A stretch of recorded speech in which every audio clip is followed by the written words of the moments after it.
This is Duke University.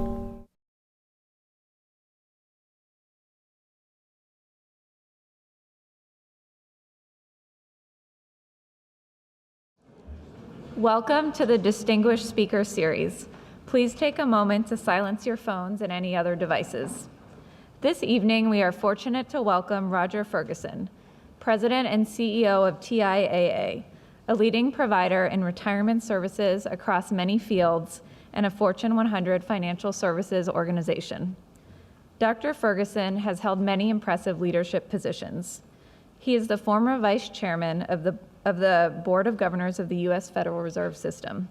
He represented the Federal Reserve on several international policy groups and served on key Federal Reserve System committees. As the only governor in Washington, D.C. on 9/11, he led the Fed's initial response to the terrorist attacks, taking actions that kept the U.S. financial system functioning while reassuring the global financial community that the U.S. economy would not be paralyzed. Dr. Ferguson holds a BA, JD, and PhD in economics, all from Harvard. He began his career as an attorney at the New York City office of Davis Polk & Wardwell. From 1984 to 1997, he was an associate and partner at McKinsey. Prior to joining TIAA, Dr. Ferguson was head of financial services for Swiss Re, chairman of Swiss Re America Holding Corporation, and a member of the company's executive committee. Dr. Ferguson serves on multiple boards, including General Mills, International Flavors and Fragrances, the American Council for Life Insurers, and Memorial Sloan Kettering Cancer Center. He is also a member of the Economic Club of New York, the Council on Foreign Relations, and the Group of 30, and previously served on President Obama's Council on Jobs and Competitiveness. It is an honor to have Dr. Ferguson with us here today, and there will be an opportunity for questions following the moderated portion of the hour. Please join me in giving a warm welcome to Dr. Ferguson.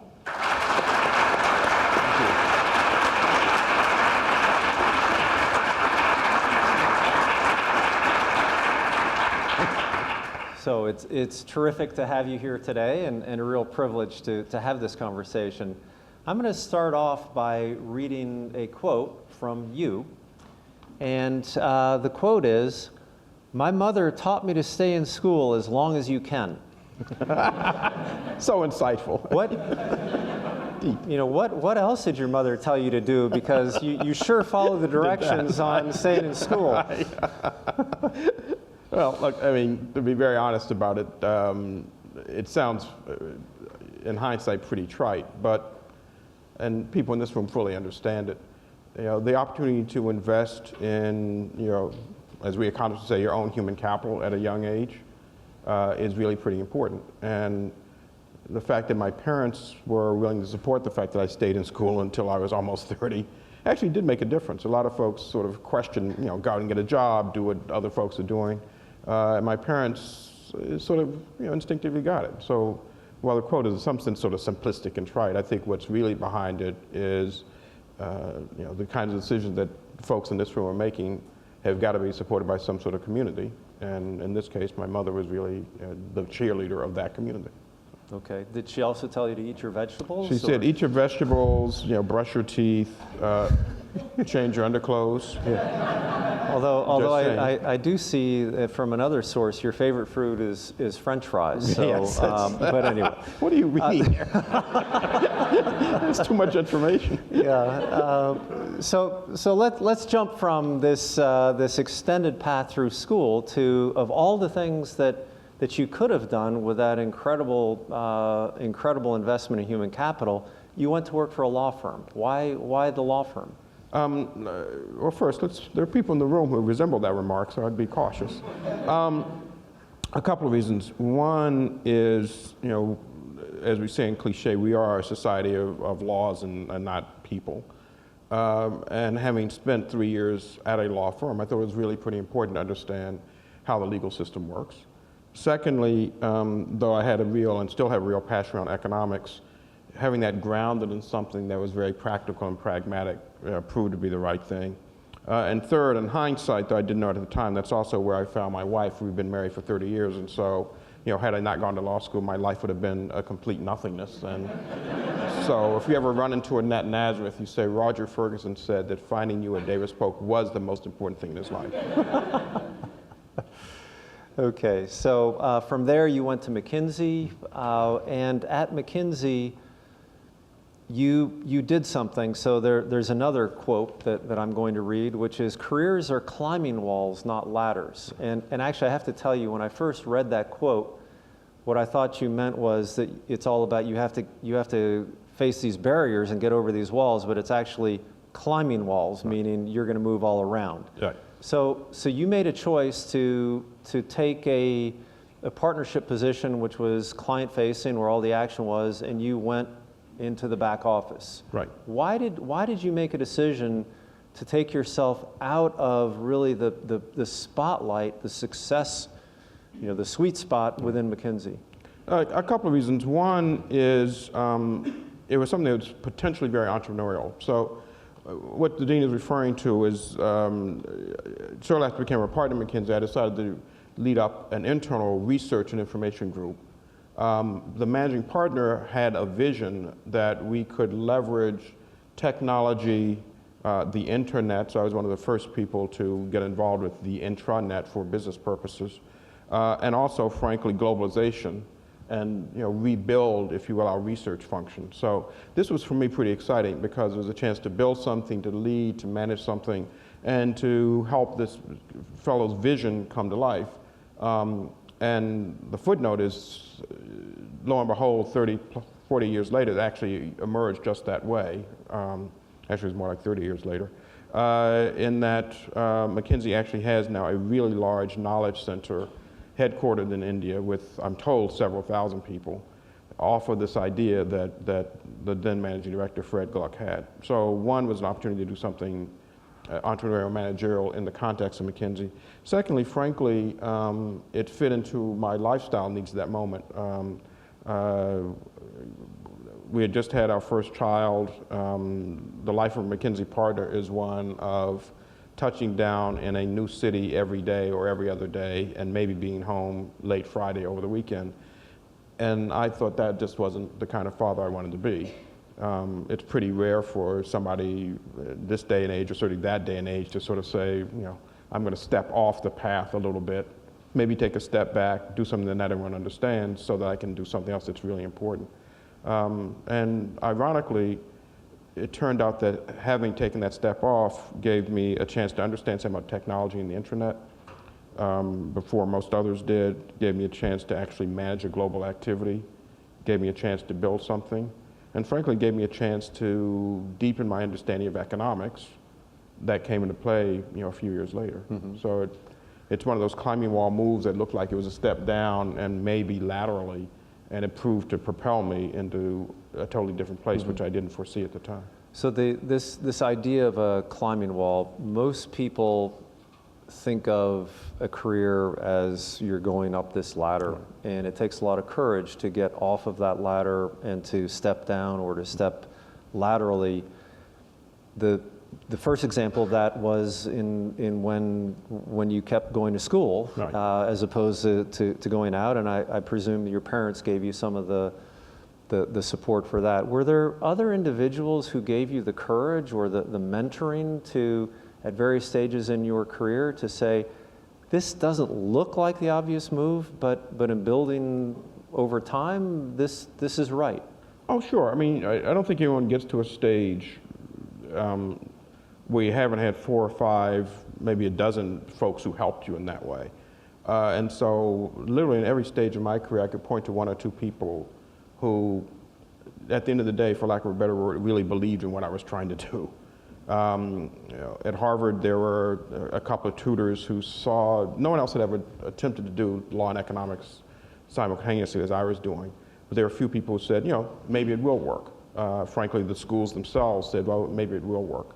There was a couple of faculty members, one of whom is pretty famous now, named Michael Porter, who then was an assistant professor at Harvard and saw that my interest could maybe in some sense dovetail with his interest. So he helped me a little bit by actually having me write a few cases for him long before he became the Michael Porter that all of us know today. He was Michael Porter, one of my dissertation advisors.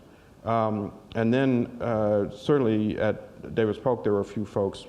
Most importantly, though, I'd say at McKinsey, there was this managing director who really believed in me, and there was a person who was responsible for the day-to-day running of McKinsey who became my biggest ally and a big supporter. And then ironically, as I moved on,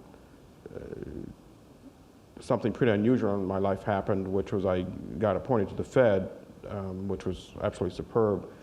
The person who became my biggest supporter started off being my biggest critic, or doubter, not critic, doubter. So Alan Greenspan had no time for me when I first joined the Fed. He will, I mean, if you read his book, or other books, he will say the president informed him that he was going to nominate me to be on the board. Alan said, Ferguson who? No, here are 5 other better names. President Clinton said, no, it's going to be this guy. And you know, Alan was not rude in any sense, but he was skeptical. And the good news is within about 6 to 9 months, he called the White House to say, you know, this Ferguson guy is only he could say not half bad, which was a high compliment. But more importantly, when the time came to have someone appointed the vice chairmanship, Alan was really strongly supportive. And more importantly, when we got into a little bit of a partisan situation, which exists now, I'm a Democrat, he was my biggest supporter in getting the Republican side of the aisle lined up behind me. And so, you know, it's gone from names you never heard of to obviously some names that you have. But in each case in my life, there have been, you know, 1 or 2 folks who really believed in what I was trying to do, and were willing to, after a certain moment, give me, you know, the support to get it done. So I want to come back to this relationship that you had with Greenspan, but first, there may be nothing to talk about here because I've been struggling to find some moment in your career where you were knocked back. So it looks like everything just was extraordinary, but was there ever a moment where you really felt knocked back, and how did you respond to that? Sure. The biggest moment that I felt I would describe as knocked back or challenged was trying to break my way into McKinsey. In my day, McKinsey had never hired anyone who didn't have a business school degree, very different from where they are today. So I sent in a resume. I was a second-year associate at a major law firm in New York, saying, gee, I'd love to come be an associate at your firm. Looks like a really nice place. And I got a rejection letter, just flat out form rejection. It seemed to have come within about 24 hours of my sending my letter in, so they clearly had readied this for me. And it was a little bit of a, you know, reality check that this climbing wall thing where you go and try to do new things that no one else has done before because you think it might be the right thing to do was not necessarily well respected by everybody. Now, you know, the good news, the coda around this one was I had a couple of friends in the firm who said, no, you know, at least interview the person. So they were kind enough to give me what was initially, I think, a pretty perfunctory interview. And the first person said, well, you know, again, in that great sense, maybe possibly see one more person. So at the end of 13 interviews, I think the vote was 7-6 that I would actually get in. And so the point about this being knocked back is, yes, it's occurred.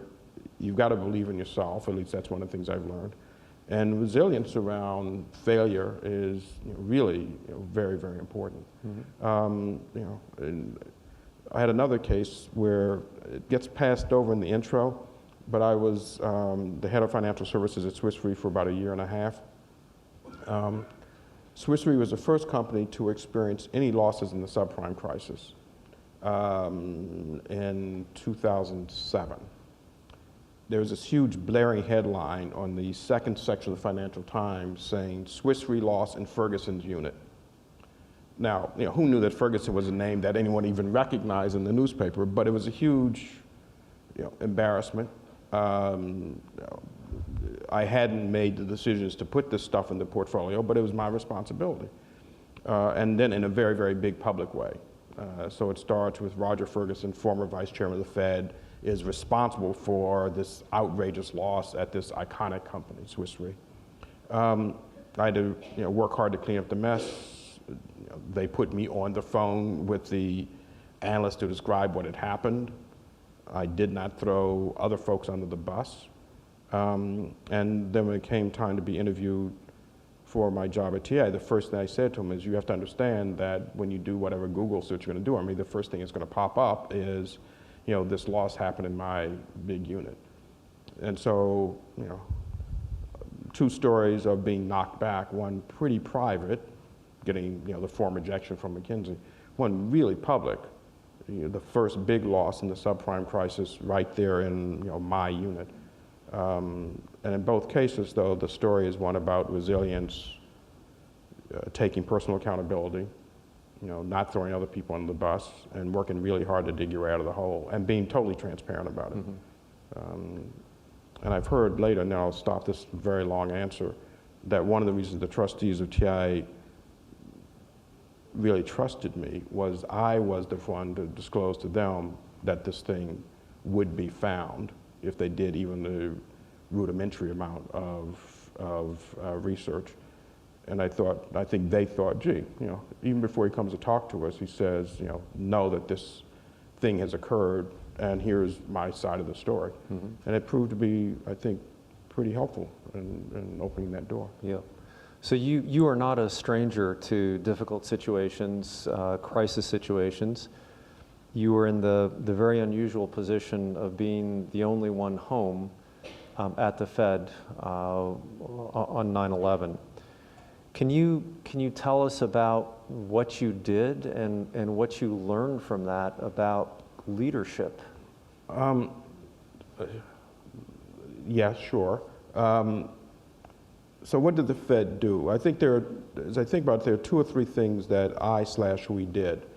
I want to emphasize the we part of this because though, my name is associated with it, you can imagine there were hundreds of very loyal, important Fed staffers, Federal Reserve Bank presidents down to folks who did check clearing at night that stayed on their jobs and did what they had to do. So it was a we. There are 2 or 3 things that we did, and then I'll describe what we learned. One was, as I think you heard in the introduction, we really flooded the system with liquidity, quite literally sending in truckloads of cash to the ATMs in New York to make sure that they didn't run out of money, because I didn't want to start a bank panic. If you go to an ATM and there is no money after this phenomenal thing has happened, you are going to be in panic. And so we, with governors of New York and New Jersey and police officers, trucked in huge amounts of money into New York. We did the functional equivalent for the entire banking system of the country. It's not quite the same as trucking in money, but the functional equivalent. So the Fed's balance sheet, which today is $4 trillion, the day of September 12th and 13th, when I was responsible for it, was the largest balance sheet ever in the history of the Fed, well over $1 trillion, which basically meant that we were lending money to the financial system. We cleared every check that was written in the country on those 2 days. This is pretty technical stuff, but effectively what it meant is we told any bank that if anyone came with a check, though they couldn't validate that the money was in the other account, we would stand behind it. And so we actually floated the entire financial system for 2 or 3 days.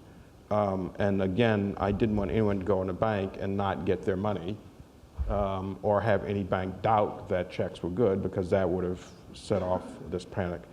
And so there's a theme here basically about flooding the system through lots of different technical means with a lot of liquidity to keep everything operating.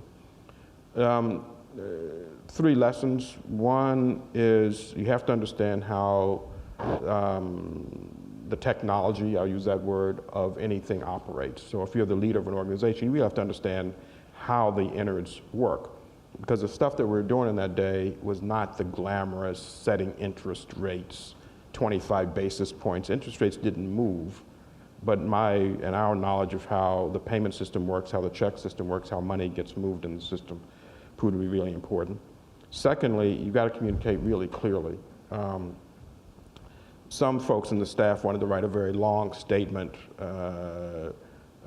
decrying the loss of life and other things, perfectly human reactions. I dictated a very short statement. The Fed is open and operating. The discount window is available for liquidity, full stop. Got the message out very, very quickly. And the third thing is when you get into a crisis, the leader really has to take responsibility. I talked a little bit about my Swiss Re experience, but that came very much from the Fed. It was my responsibility. And I told everybody that if we went wrong, I would resign. If we went right, we'd share credit. And fortunately, it went right. And those are some pretty important lessons I think to carry through life. Yeah. So I know that when you've talked about leadership in the past, that you've talked about kind of 4 dimensions that will cause people to perhaps follow you. Right. And those 4 dimensions being appeal, empathy, expertise, sorry, which you referenced, appeal, which is be able to explain your vision, empathy, and fortitude. And it seems like expertise and fortitude were really on display there, and the ability to inspire confidence in the system was incredibly important to inspire confidence in the organization. I wonder, flipping that around though, do you ever feel like in order to be able to get somewhere in the empathy dimension, that instead of projecting confidence, that you show some degree of vulnerability and humanness? Right.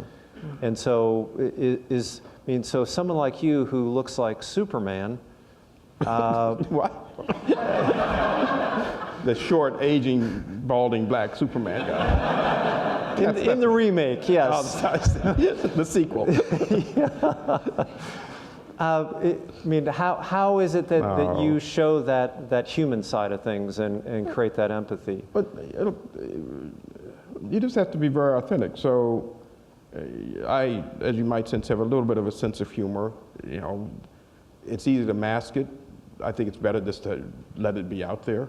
You got to really be interested in what is going on in other people's lives and very truly open to what's going on. So most folks who work with me on a day-to-day basis will recognize that I will check in on how they and their families are doing and really mean it. I try to be very respectful of people's private times. There are a lot of CEOs who think it's all about charging 7 days a week, 10 hours a day. I'm not critical of him, but my predecessor, I think, was one of those folks. When I joined this company, I made a pretty clear statement to myself and became visible to everybody else that I do not send out, demanding emails all weekend. I will respond to emails. If it's a crisis, obviously I will react. But I want people to have a moment of downtime to recharge, to get to know their families. I'm completely open about what's going on in my family. I keep talking about the challenges I have, gaining, losing weight, et cetera. And I think all this is really important because people, I think, don't want to be cogs in somebody else's grand machine. People want to be valued for themselves. We have 6 values in our company. 2 of them are, I'd say, 2 sides of the same coin. 1 is value our people, and 2, take personal accountability. Right? And I think if you can do both, if you do one, then you get the other. If you value your people and they really know it, they are comfortable taking personal accountability. If you let folks take the accountability for the things that they've done, then you're showing that you value them. And at the top of any big organization, but frankly, even in the smallest possible team, it's really all about the contribution of the team that makes each one of us successful. And so you can't possibly lead if you think it's first person singular. I don't believe one cannot lead. It's got to be the first person plural. It's got to be really a meaningful we. And the only way I think you can make it a we is by being very empathetic and letting your vulnerability show, and also helping to try to meet people where they are. Mm-hmm. And this is really incredibly important to me because you can't,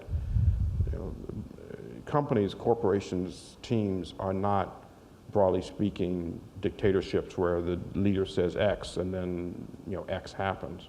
It's all about people giving extra effort, and that's all about inspiring them because you know who they are and you know where they stand. Mm-hmm, mm-hmm. And that's why the sympathy thing, which is the oddest of the 4, I think is in some sense the most important. Mm-hmm. So you talked about the importance of creating a we and bringing people together. So I want to come back to this example of how you got along with Greenspan. Mm-hmm. And the reality that when you joined the Fed, that you were of different political persuasions, different economic viewpoints, pretty much different in every way. And yet, by the end of your time, I believe that he was pushing you to be the next chair, that he had become an enormous fan. So how is it? What are the skills that you have? People talk about being able to bridge differences and respect others, but can you help us understand, how do you actually connect with people who are so fundamentally different than yourself? Well, I think there are a couple of things. One is to really understand in an intellectual sense, something that some of you have talked about, and folks in my company understand this, which is there really is a value in diversity as long as you also make it inclusive.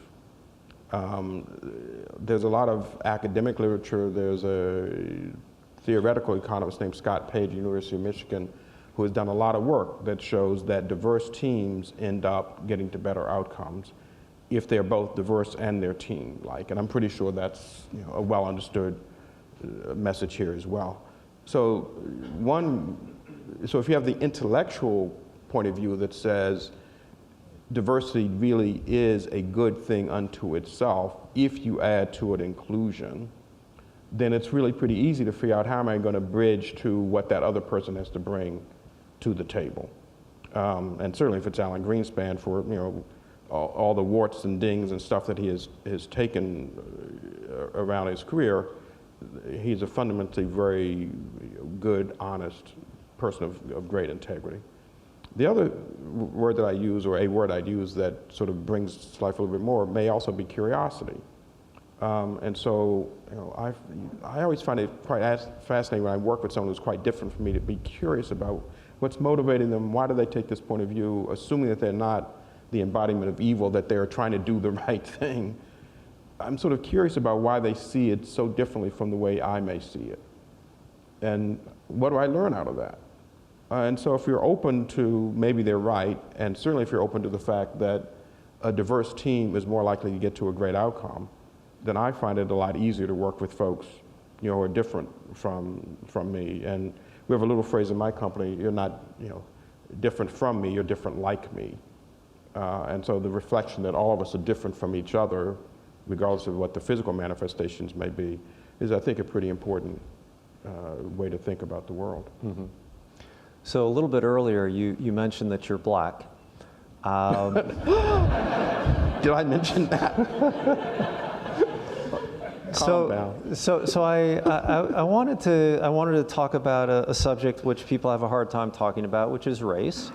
And this has been really a terrible time in society with really significant challenges. And so I'd like you to talk a little bit about some of the things that you faced. You said in an earlier conversation that you had come to the conclusion that going lightly was something that was helpful to you. Can you elaborate on that? Sure. All right. So, I think I'm going to say a bold statement. I think like all minorities in America, I have felt moments of discrimination. I felt it from folks in my high school class using the N-word to describe me and a good friend of mine. I felt it in traveling overseas when people would call me all sorts of names and spit at me occasionally and be curious about me in more negative than positive ways. And you feel it almost on a day-to-day basis. So I tell this little story about being at a country club, and another guest drops her spoon, and she sees me walking by, she waves me over and says, I've dropped my spoon, can you help me? And what I did was picked up the spoon and took it to someone else and encouraged them to go and bring a new spoon to this person. So why do I say all of that? Because I think there are two ways to deal with the inevitable micro inequities that occur if you are visibly different from the majority in whatever community you may be. One is to lash out, take it personally, rail against the man for not seeing you as a human being that you really are. you can do that. My experience, my guess, because I haven't done much of this, is if you get very angry every time that happens, then you'll go through life being really angry on a day-to-day basis. And the words that will come to your mind will be anything but constructive. If you take it as, okay, fine, you're not the most sophisticated person in the world, you can't tell that I'm not one of the waiters here, I'm not going to make that into a newspaper story and create a big scene, I'm just going to solve this problem and move on. Then you keep moving on through life. You keep moving on through problems. Someone raised this at my company and said the great news about all this is because I didn't let myself get bogged down by being the first, the only, one of the few blacks in the room, I got to be the CEO of this phenomenal company. If I had spent all my time being angry about the little micro inequities that occur to me and occur to me even to this day, then I will spend a lot of my time being angry and not being constructive. That's my point of view about it. How does that broaden to the whole society? A little tricky, right? Because I'm not suggesting that minorities in general should go about sweeping off these little things that happen, because it's not fair, it's not appropriate. On the other hand, nor do I think that blacks, minorities, whatever, should take every micro inequity and turn that into the cause to stop, forward progress, if you will. Now that's sort of the talk of what proves to have been a successful 64-year-old black person in America. If I'm a 24-year-old dealing with this, having that mindset may be hard. But as I think about what's going on campuses today, to take it back to where I think you're heading, I will have to say, very empathetic towards the outrage that a lot of minorities, blacks in particular, feel about the history of some institutions. Those people at Princeton who want to expunge the Woodrow Wilson name, or my alma mater, Harvard Law School, just changed their shield to get rid of something that had a racist past. I'm sort of empathetic to it. On the other hand, there's something bigger about being at a Princeton or at a Duke or at a Harvard, that maybe you want to let some of that history stay in the past and figure out how to keep moving forward. A place that I think has done this really well, by the way, is Brown. The Brown family that endowed Brown made their money through the slave trade. Ruth Simmons, who was their president, decided to confront this directly, had a study done, and has created a number of very positive things about this very ugly sort of history. I think that's a good way to handle it. And I am, in the academic sphere, getting young folks to be energized around solving the racial issues without necessarily tearing down the institutions, I think is really important.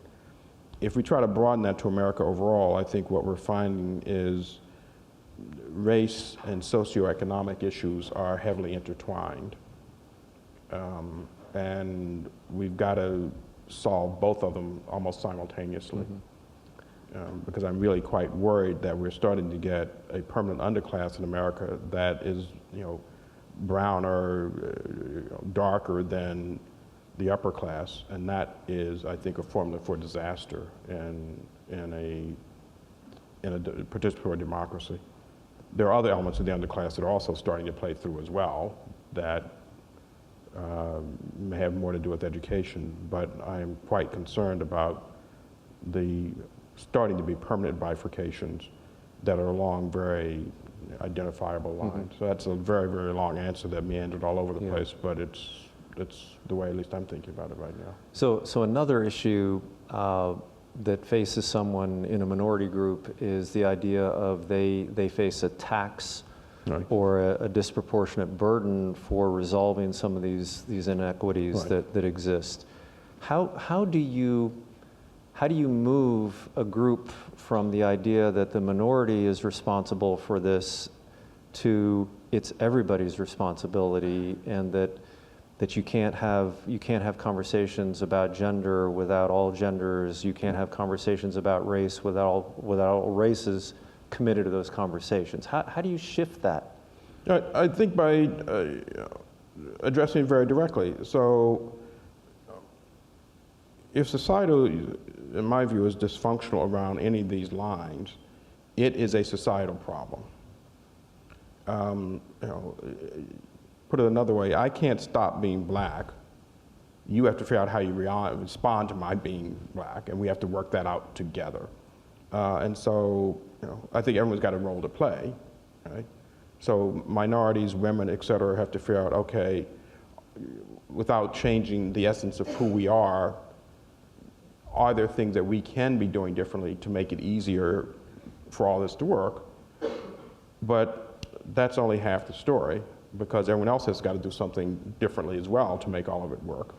And it's no different than any other kind of team, right? So if you've ever been on a really good team, and you train a lot of folks here to be on really good teams, what they know is you can't leave anyone out.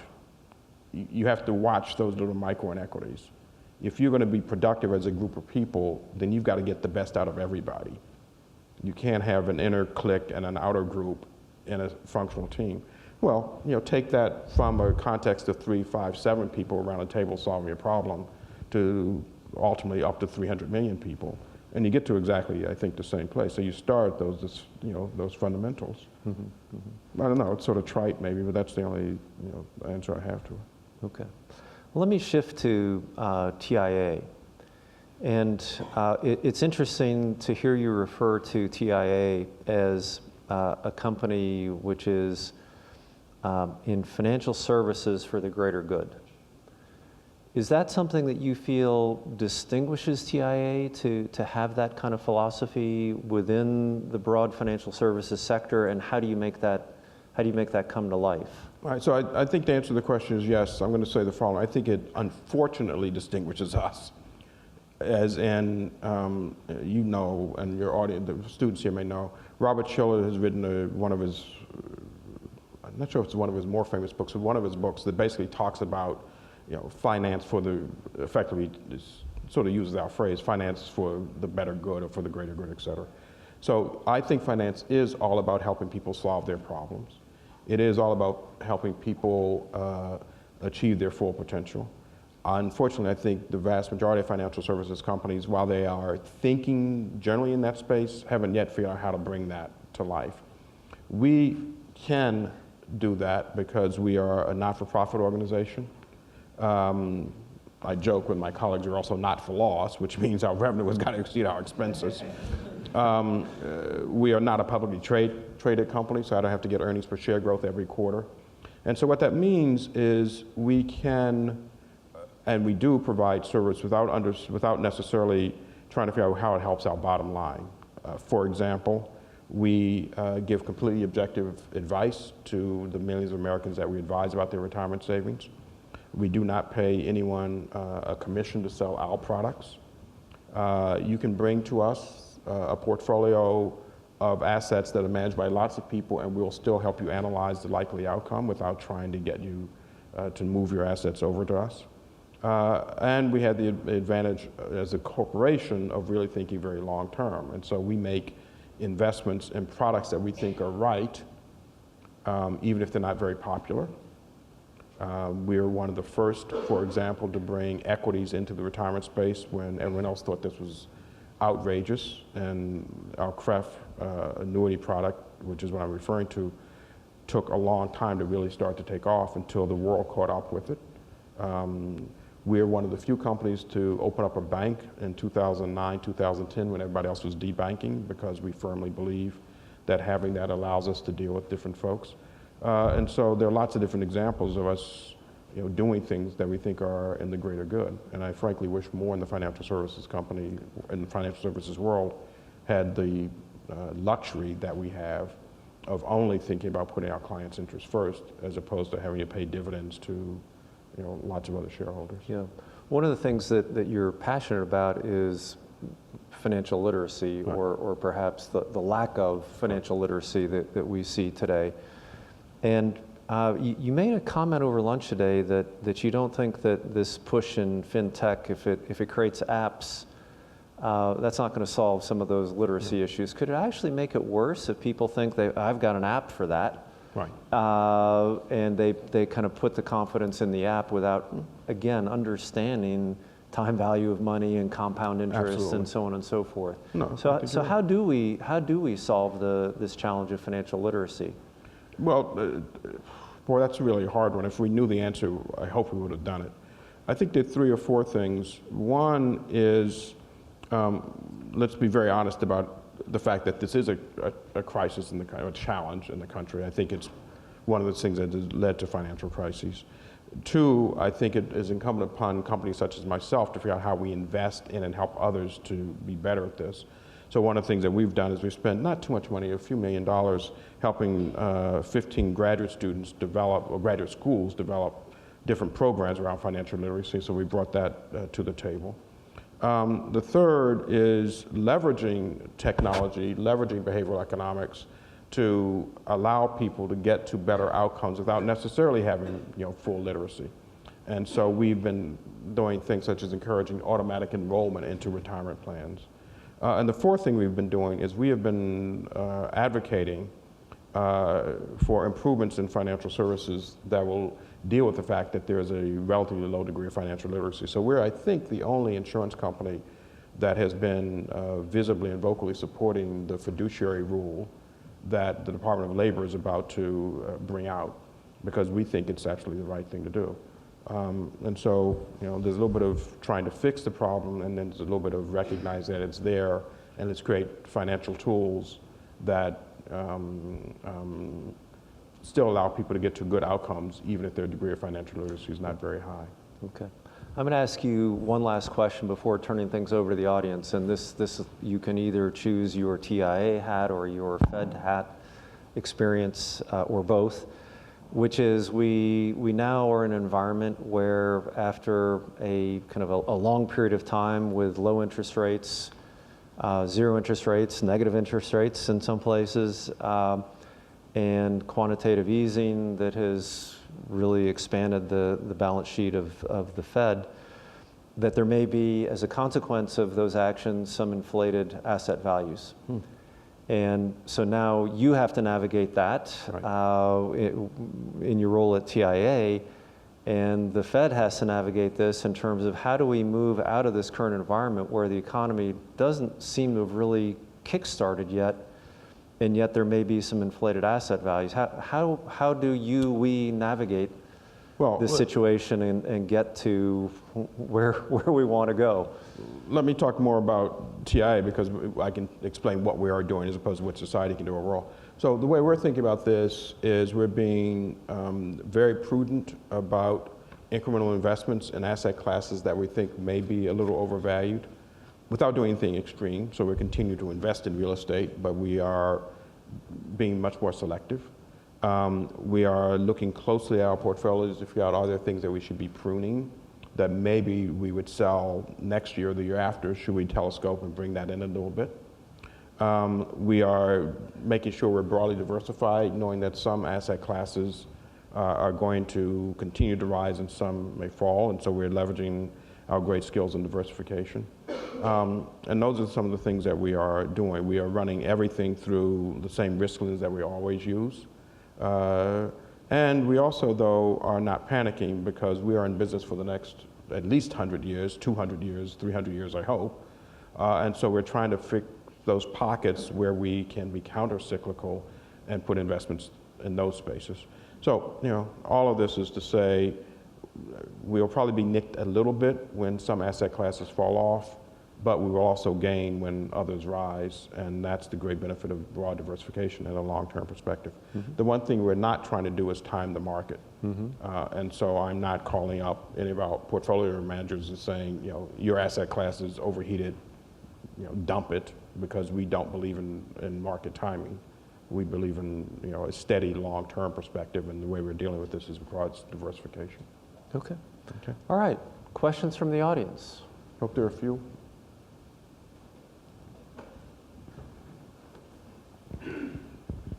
First off, thank you so much for coming to Fuqua. I really appreciate it.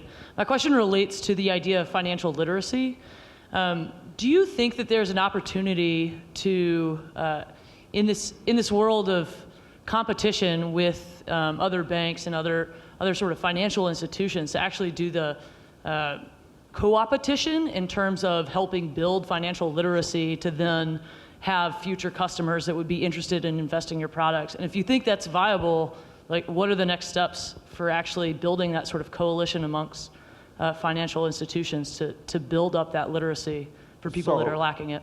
I absolutely think it's viable in the sense that having a broadly literate population is net good for everybody. I think the easiest way to do it is through those organizations that already bring us together in a more cooperative manner. And so trade associations, for example, is a great place to do that, and many of them are funding this. The other is what I would describe as public-private partnerships. So the Fed has had a long history in trying to sort out these financial literacy problems. It's not that we have succeeded, but having them leverage more fully what we in the private sector could do is another approach that certainly we've been exploring. And the final thing is to recognize that a lot of this effort is should be going on in schools. And so one of the things that we've done in my company is we're partnering with a number of different public schools to focus in on financial literacy. So there are 2 or 3 things that we can do to be a little bit more cooperative as an industry, using the leverage, the normal tools of cooperation, if you will, in the industry. Okay. Nope, there are a few more. Down here. Right up front. Oh. Thank you. My question, well, first off, it's great to hear that you're so focused on long-term, because that's something that we're not seeing enough anymore. And the short-termism focus that we see is it's disheartening. I'm wondering, how does TIAA factor in climate risk into its long-term decisions? All right, we factored in a number of different ways. First, we try to understand the things that we might be able to do to mitigate this a little bit. And so we are a major owner of real estate. We're the 2nd or 3rd largest asset manager in the real estate class. We look closely to see what if we can do small or large things around reducing the carbon footprint in that space. We are one of the largest ag investors in the world as well. We are using, for example, recycled water to irrigate some of our farms in places where there's a big water shortage or has been historically. We're making sure that as best we can, we're using sustainable technologies in places where that makes sense.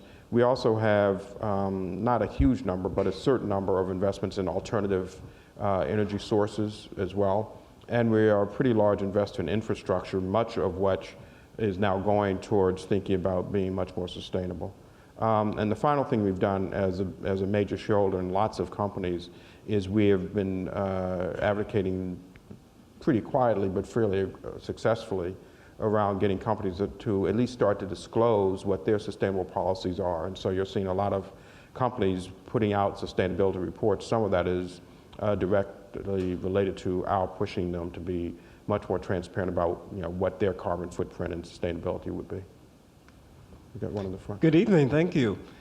There seems to be growing anti-intellectualism on the right and populism, and on the left, conversely, greater distrust of financial services and institutions. So indulge me, let's just say there is a President Trump or a President Sanders or a much more liberal Hillary Clinton. How do you think that could impact the regulatory environment and TIAA? The answer it will not surprise you I've thought about this a bit, because it's really my job to think about things that are going to happen over the horizon while everyone else thinks about what we do on a day-to-day basis. The answer is it's very hard to predict depending on which of those outcomes occur. So if it's a President Trump, it's not really clear, to me at least, how he thinks about regulation, to what degree he's friendly or not friendly to financial services. I think there's probably a presumption, given his background, that maybe he's more likely to be a little lenient in this space, but not foregone because he hasn't really announced it. And it's really hard to know who is around him. I think if there were to be a President Trump, for those of us who are long-only investors, I suspect that markets will be pretty roiled, not knowing what to expect. Markets are not very good with ambiguity, and I think having a Donald Trump elected president will create a certain amount of ambiguity in markets as to exactly where is he going to stand? Is he serious about putting a big tariff on Chinese goods, for example? So you can just go down that whole range of things and say, for us, I think it would be a challenge, along with everybody else, of just managing through the uncertainty, waiting for him to reveal what his set of policies might be. I think with respect to President Sanders, he clearly is coming at things from a much more regulatory environment, perhaps to the point of being punitive. From the standpoint of my company, however, I believe that our reputation for doing the right things would, I hope, stand us in maybe better stead than the average, but that is more of a hope than a reality. But the truth of the matter is I think we've got a very, very good story to tell about treating people the right way in a way that perhaps a Sanders might find appealing and hold us up as a model. If Hillary Clinton is elected, I think she's been much more direct about some of the things she'd worry about. Many of those don't directly affect us, right? So we're not interested in inversions. That's been a topic that she's talked about. I believe that in many ways, she would certainly maintain, maybe ramp up slightly the regulatory environment around financial services firms, and we just have to come to grips with it. So, there's a range of great uncertainty. Maybe we'd be in pretty good stead. That's at least the way I've been conceptualizing what might happen around any of those three scenarios. You didn't bring up other potential presidents, so I won't respond on that one. Any other? Hopefully we have a few more. Oh, go ahead. Thank you, Roger, for being here. Sure. First of all, I happen to have the pleasure of being employed at TIAA as well as being a student here in the Weekend Executive Program at Duke.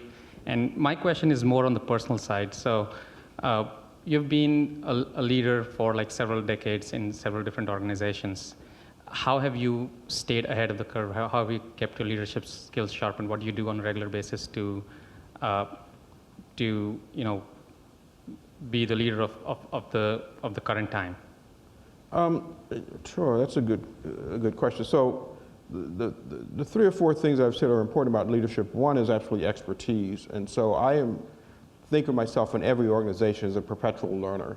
I'm always excited about the new things I learned about the way the Fed operated, or the things I learned about the way Swiss Re operated, or certainly the things I continue to learn about what I think of as the really magical things that TIAA brings to the world. And so if part of your story around leadership is expertise, then you have got to be constantly curious, and you've got to be thinking about building your human capital, you've got to be learning as opposed to taking things for granted. The second part of what I say about leadership is all about vision. I think it's just literally sort of laying out the path, but also being prepared to correct. Because it's really hard to be a leader if you have a vision that to everybody else is really flawed. So you have to either correct the vision if it looks like it's not working, or you have to communicate why it is that you think it's right. I shouldn't say, or you have to do both. You have to be prepared to be flexible on the vision if it's not working, but also communicate where it is working. So in my own case, for example, as I think I said, I led this company to start a bank in 2009, 2010. Not the most obvious decision when everyone else is debanking. I have to remind people constantly why it is I think that's the right thing to do. And then I've got to work with the leadership of the bank to move them to succeed on the strategy. The third one I talked about is fortitude. There are plenty of examples where you just have to keep practicing fortitude because things never quite work as you expect them. And you've got to be able to sort of explain and stand firm if you think it's actually the right thing. That is just a muscle that you just keep practicing over and over again. And then, you heard about the empathy one. I think that's just one you just practice on a day-to-day basis. I mean, I always come to the end of every day and figure out where did I fall short on those little micro inequities? Where was I not as inclusive as I should have been? Where did I not run a meeting very well and leave somebody out? I carry with me a little card here. This is my very upscale CEO rubber band wallet. But this card says, I will be a more deliberate coach, and I will be more mindful of my blind spots. and I think about this literally, I carry it with me, I think about it every day. Where did I sort of not do these things? And so that one, the empathy one, is one that, again, you just have to practice and hold yourself really accountable. The final thing is I've got a really good board that is more than happy on a day-to-day basis to tell me what I'm working well at, but what I'm not doing so well at. And you have to be, the most important point I'm trying to make there is you've got to take feedback from others and do it in a way that's not at all defensive. Because people won't give you feedback if you're going to be defensive, but if you listen and try to adjust, then I think it works. Does that make sense? Is that responsive? Sure. Hope we have a few more. Oh, I'm sorry. Why don't you go first? Yes. I think so.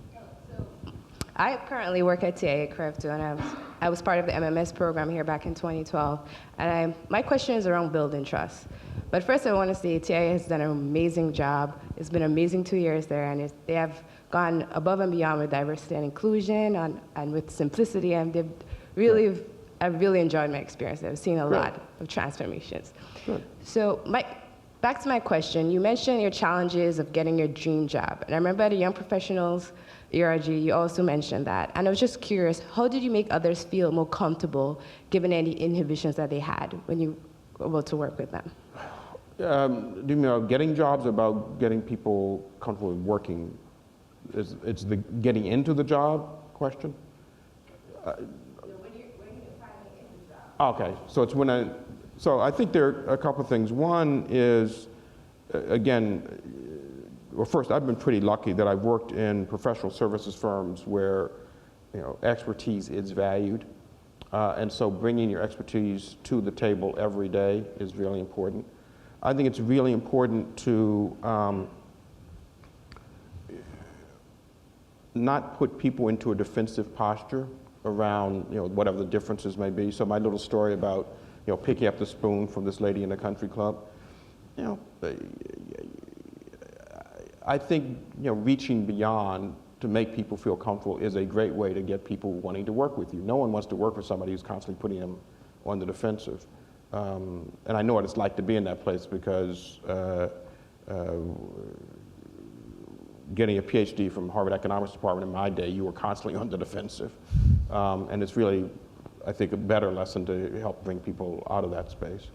And the other is back to this empathy, being the first one to say, look, I made a mistake, and let me work to fix it. I think those things, I believe, help bring people along, showing some expertise, being the one who's trying to reduce the tension, reduce the defensiveness is pretty important, and being very honest about your own failures, as long as you're prepared to then jump in really quickly to rectify. Does that make sense? Is that responsive to where you're going? Sort of. Okay. Well, can we? Yeah. We have one more question. Then. Thank you so much for coming today. So my question would be about the fact that you said there's a luxury that TIAA can take a longer perspective because it's not How can publicly traded financial firms operate in greater good in terms of things they're facing and have all those things? What's their way forward? Look, I think there are a couple of things, and we've seen a few that have worked this way. One is you really need to work with, and I'll use the word, educate your shareholders around what your strategy is and what the path is going to look like. No really good strategy, I think, shows itself to be right or wrong the next quarter.